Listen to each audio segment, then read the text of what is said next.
सभी को बच्चों मेरा राधे राधे। ये क्वेश्चन देखिए ऑब्जेक्टिव हम लेकर आए हैं आपके लिए। ये बहुत ही इंपॉर्टेंट क्वेश्चन है बच्चों, उसको ध्यान से देखिएगा, खुद आप चेक करिएगा कि ये है जो क्वेश्चन आपको है जो इसमें से कितने क्वेश्चन आपको आते हैं। ठीक है, और प्लीज़ हमारे चैनल को लाइक और सब्सक्राइब ज़रूर करिएगा और शेयर तो ज़रूर कर दीजिएगा। Okay, thank you. और आप हमें टेलीग्राम चैनल पर भी आप है जो ASMG नाम से है जो आप हमें सर्च कर सकते हैं। ठीक है, और ज्वाइन कर सकते हैं। चलिए तो चलो बच्चों शुरू करते हैं। देखिए सबसे पहला क्वेश्चन है, राग यमन का कौन थाट से लिया गया है। राग यमन जो है कौन से थाट से लिया गया है? क्या बिलावल थाट से, कल्याण थाट से, आशावरी थाट से, खमाज थाट से। यहाँ पे गलत हो गया, खमाज होना चाहिए, समाज लिखा है। तो जैसा कि आप लोगों को पता होगा राग यमन कौन से थाट से लिया गया है, तो ये आपका ऑप्शन नंबर हो जाएगा 2, कल्याण। ठीक है, ये देखिए सबसे पहले बेसिक में जितने बच्चे हैं ज़्यादातर है जो क्वेश्चन है ये राग यमन है, भूपाली है, यही सब सीखते हैं, तो सबको ज़्यादातर ये पता होता है। अच्छा, कल्याण थाट में कैसे स्वर लगते हैं? सारे स्वर शुद्ध लगते हैं और माँ तीव्र लगता है। ठीक है, और इसमें आपको बिलावल में मालूम होगा, बिलावल में सारे स्वर शुद्ध लगते हैं। आशावरी थाट में कैसे लगते हैं आप हमें कमेंट करके बताइएगा। खमाज में कैसे लगते हैं? खमाज में नी कोमल लगता है। ठीक है, चलिए अब आगे देखते हैं इसका एक्सप्लेनेशन। बच्चों देखिए, राग यमन का थाट कल्याण है, इस राग का प्राचीन नाम कल्याण है। देखिए ये भी क्वेश्चन पूछा जाता है ज़्यादातर, इस राग का प्राचीन नाम कल्याण है। पूछा जाता है कि इस राग का प्राचीन नाम क्या होगा। ठीक है, तो ऑप्शन में देता है 2-3, तो उसमें आपको करेक्ट करना पड़ता है। फिर कालांतर में मुग़ल शासन के समय में इसे यमन कहा जाने लगा। इस राग को गाने का समय रात्रि का प्रथम प्रहर है। देखिए क्वेश्चन आपको और मिल गया इसका, राग यमन का गाने का समय रात्रि का प्रथम प्रहर है। फिर रूपक ताल की खाली कितनी मात्रा पर होती है? पहली मात्रा पे होती है, दूसरी पे होती है, तीसरी पर होती है, चौथी पर होती है। ठीक है, सबसे पहली बात तो आप यही जान लीजिए, जब हमने आपको ताल का क्वेश्चन बताया था तो आपको बताया था कि रूपक ताल में है जो खाली है जो मतलब ऐसे तो मतलब है जो होती ही नहीं है। ठीक है, ताली ही होती है, खाली नहीं होती है। ठीक, तो जैसा कि अभी हमने आपको बताया है कि रूपक ताल में खाली होती ही नहीं है, लेकिन कुछ लोग हैं जो इसको है जो इसकी पहली मात्रा पर है जो खाली बताते हैं। ठीक है, लेकिन नियमानुसार है जो कि ताल की पहली मात्रा पर सम ही आता है, उस हिसाब से उसमें है जो खाली है जो नहीं होनी चाहिए। ठीक है, देखिए इसमें लिखा भी है रूपक ताल में खाली मात्रा नहीं होती है, इसमें ताली 1, 4 और 6 पर होती है। ठीक, इस ताल में 7 मात्राएं होती हैं, इस मात्रा में 3 विभाग होते हैं। ठीक है, अब देखिए नेक्स्ट क्वेश्चन आपका आ जाता है, एक ताल में कितने विभाग होते हैं? कितने होते हैं? 2 होते हैं, 4 होते हैं, 6 होते हैं, 8 होते हैं। आप बताइए इसमें से कौन सा आंसर सही है? तो इसका आंसर बच्चों है जो ये 3 ऑप्शन सही है। देखिए इसमें लिखा है, क्योंकि देखिए एक ताल में विभाग कितने होते हैं? 6 होते हैं। क्यों होते हैं? देखिए 12 मात्राएं होती है, 2-2 मात्राओं के 6 विभाग होते हैं, तो इस तरह से 2 छंग 12 हो गए, तो इस तरह से 6 विभाग हुए। देखिए इसमें लिखा भी है, एक ताल में 12 मात्राएं होती हैं, इसमें 6 विभाग होते हैं, प्रत्येक विभाग में 2-2 मात्राओं की होते हैं। इस ताल में 1, 5, 9, 11वीं मात्रा पर ताली होती है और 3 और 7 मात्रा पर खाली होती है। ठीक है, फिर देखिए पंचम सवारी कितनी मात्राओं की ताल होती है? 5 की, 10 की, 15 की, 20 की। ठीक है, तो इसका ऑप्शन क्या हो जाएगा?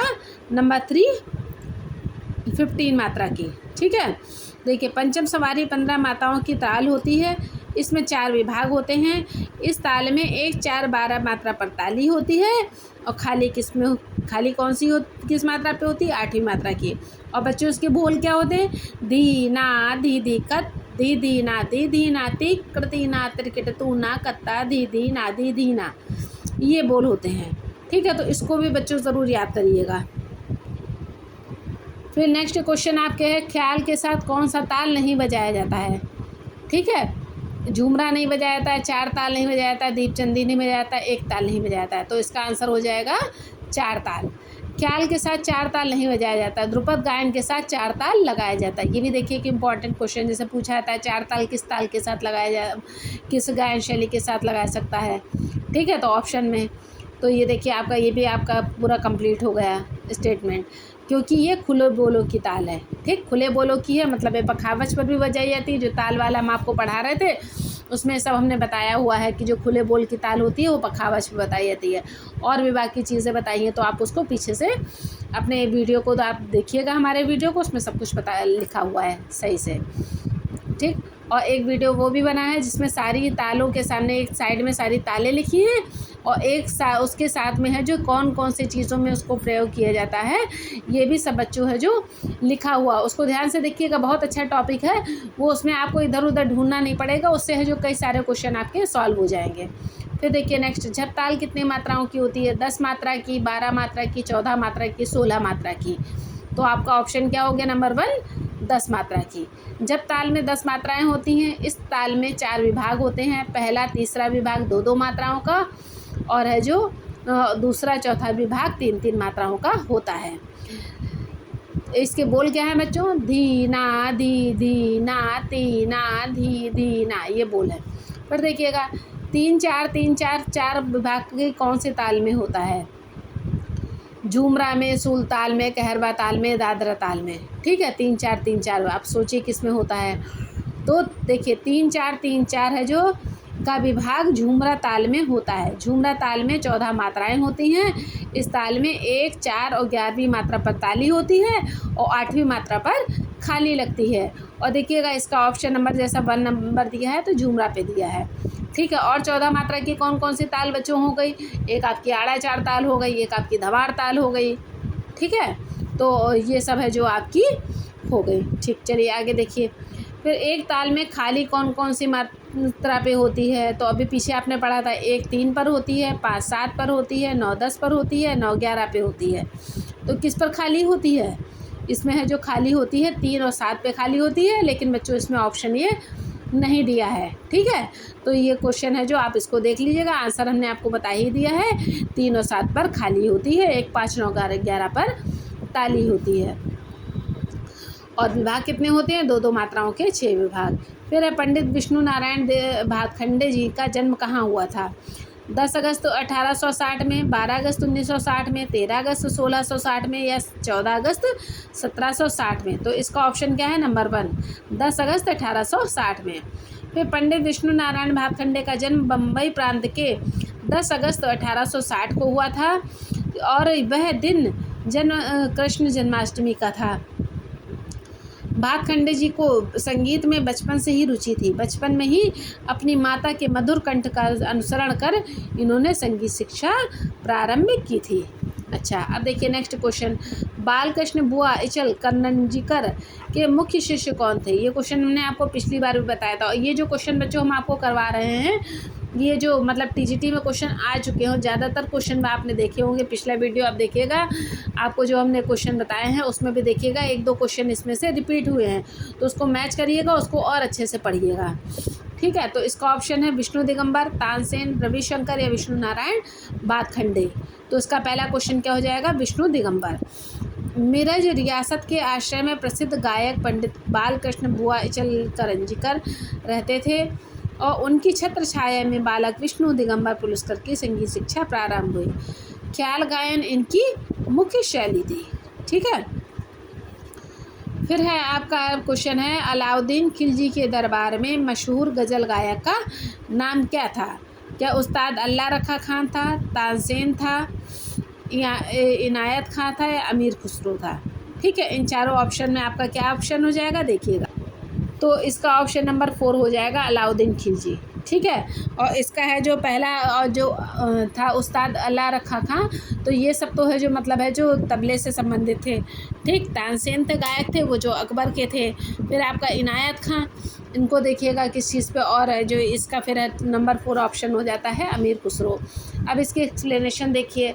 अलाउद्दीन खिलजी के दरबार में मशहूर गज़ल गायक का नाम अमीर खुसरो था। इनका वास्तविक नाम अबुल हसन था, ठीक है। तो ये पूछा भी जाता है अमीर खुसरो, ये अबुल हसन का दूसरा नाम क्या था? तो अलाउद्दीन खिलजी, ठीक। वास्तविक नाम अबुल हसन यमुनुद्दीन मोहम्मद था। जलालुद्दीन खिलजी ने अमीर खुसरो को एक चुलबुली फ़ारसी कविता से प्रसन्न होकर अमीर का खिताब दिया था। फिर नंबर नेक्स्ट क्वेश्चन है, पंडित पुष्कर जी ने पहली मात्रा में किस प्रकार के चिन्ह माने जाते हैं? प्लस के, क्रॉस के, या है जो मतलब क्वेश्चन मार्क के, या ज़ीरो के?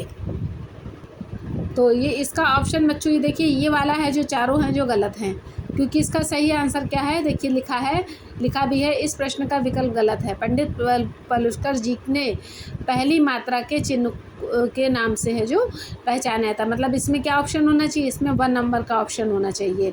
उनके है जो पहली है जो मात्रा को है जो उन्होंने 1 के नाम से इंडिकेट किया था। उन्होंने अत्यंत संपूर्ण और वैज्ञानिक स्वरलिपि पद्धति का निर्माण किया है। फिर है भातखंडे जी के ताल लिपि में खाली को कौन से चिन्ह के द्वारा जानते हैं, 0, 9, क्रॉस या प्लस। तो इसका ऑप्शन हो जाएगा नंबर 1 0। ठीक है, भातखंडे जी ने ताल लिपि को खाली को चिन्ह के द्वारा जानते हैं। भातखंडे जी ने स्वरलिपि पद्धति का निर्माण किया है। यह पद्धति आसान है और सभी को इससे सुगमता को से ताल में ला सकते हैं। फिर राग भूपाली का थाट की थाट उत्पन्न होती है। राग भूपाली मतलब किस थाट से माना जाता है, क्या कल्याण थाट से माना जाता है, काफ़ी थाट से माना जाता है, भैरव से माना जाता है, खमाज का से माना जाता है। तो इसका नंबर ऑप्शन क्या हो जाएगा 1, कल्याण थाट से भूपाली राग माना जाता है। भूपाली राग कल्याण थाट का राग है। इस राग की जाति औड़व औड़व है। ये 5 स्वरों का राग है। इसका गायन समय रात्रि का प्रथम प्रहर है। ये राग मीण प्रधान नहीं है। ठीक है, मीण प्रधान नहीं है। इसमें तीव्र मध्यम का प्रयोग निषेध है। निषेध का मतलब तो आप जानते ही होंगे। फिर देखिए, झूमरा ताल कितने मात्राओं की ताल है, 10 मात्रा की, 12 मात्रा की, 14 मात्रा की, 16 मात्रा की। ऑप्शन आपका हो जाएगा नंबर 3 14 मात्रा की। तो झूमरा ताल में कुल 14 मात्राएं होती हैं। इस ताल में 1, 4 और 11वीं मात्रा पर ताली लगती है तथा 8वीं पर खाली लगती है। फिर भारतीय संगीत की कितनी पद्धतियाँ होती हैं, ये भी हम आपको पिछली बार वीडियो में बता चुके हैं। तो कितनी पद्धतियाँ होती हैं, 1, 2, 3, 4। तो इसका ऑप्शन हो जाएगा 2। देखिए लिखा है, भारतीय संगीत की 2 पद्धतियाँ होती हैं। हिंदुस्तानी संगीत पद्धति, जिसे उत्तर भारत की संगीत की विशेषता कहते हैं। फिर कर्नाटकी संगीत पद्धति, इसे दक्षिण भारत की विशेषता कहते हैं। मतलब अगर उत्तर हिंदुस्तानी संगीत पद्धति आए या उत्तर भारत, तो उसमें आप लोग कंफ्यूज मत होइएगा।